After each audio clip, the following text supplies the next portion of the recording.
Have you ever dreamed of teaching abroad? Packing your bags for an incredible adventure? It's an amazing goal, but let's be honest, it's also a huge challenge.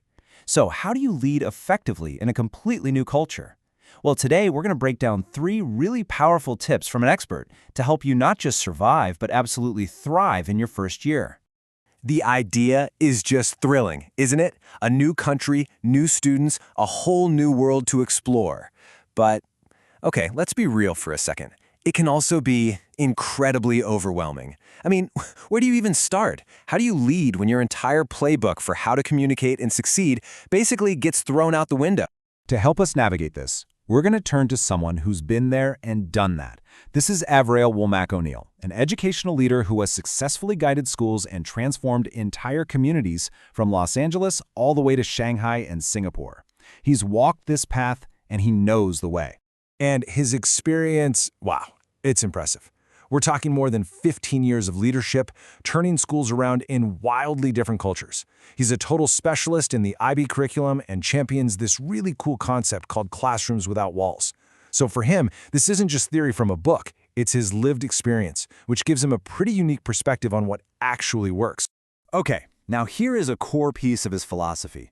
And honestly, it's a real game changer. For a long time, the big buzzword was tolerance. But O'Neil argues that's just too passive. It's kind of like you're just putting up with differences. The real goal, he says, is active understanding. It's about leaning in, asking questions, and genuinely learning from all the different perspectives you're going to encounter. So how do you actually put that philosophy into practice? Well, Principal Avreeayl Womack-O'Neil shares his top 3 tips for surviving and thriving in your first year abroad. We're going to break down each one. Listen more than you speak, understand that culture is context, and finally, anchor in your values.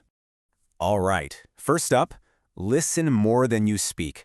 Now, I know this sounds super obvious, right? But it's a huge mental shift. As leaders, we're often wired to come in with all the answers. This tip is about flipping that script entirely. It's about focusing on creating solutions with your new community, not just for them. And he has a great name for what this looks like in practice: radical visibility. This is so much more than just an open-door policy. It's about truly seeing parents and students as co-authors of the school's story. Their ideas and their concerns aren't just feedback, they're foundational building blocks. But think about it. How can you co-author anything if you don't listen to the other writers first? Okay, so you're listening. That's step 1. But that leads right into the second crucial tip. You have to understand the context of what you're hearing. And in an international school, culture is the context for absolutely everything.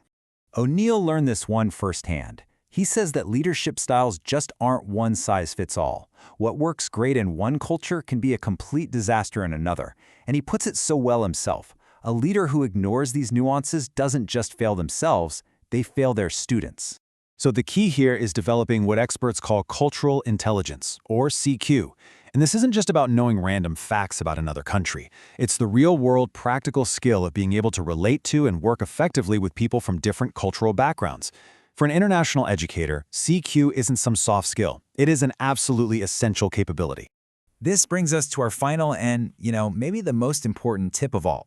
With all this talk about adapting and understanding new cultures, you might be wondering, so what about me? Do I just lose who I am in the process? And the answer is a firm, definite no. This is where you anchor in your core values. To make this idea super practical, O'Neil uses his own personal framework, the 3 A's. You can think of it like a tool, a compass, that helps you use your core values to lead effectively no matter where in the world you are. So here's how it works. First, you anchor. You have to know deep down what your non-negotiable values are. What do you truly stand for? Then, with that strong anchor holding you steady, you can confidently adapt. You can show flexibility and be open to the new culture without feeling like you're losing your way. And finally, you advance. You use that adapted approach, which is grounded in your values, to move the entire community forward with a clear, shared purpose. So let's just put it all together for a second. When you combine these 3 big ideas, listening first, understanding the cultural context, and anchoring in your values, you get this really powerful model for what effective global leadership actually looks like. It's not rigid, it's responsive, and it's dynamic. So what's the big takeaway here? Well, first, remember that great leadership is always adaptive.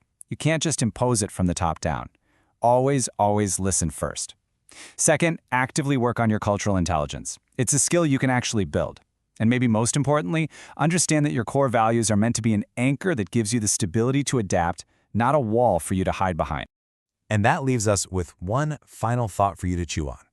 As you imagine your own journey, whether it's taking you across the world or just across town into a new role, what is that one non-negotiable core value that you would anchor to?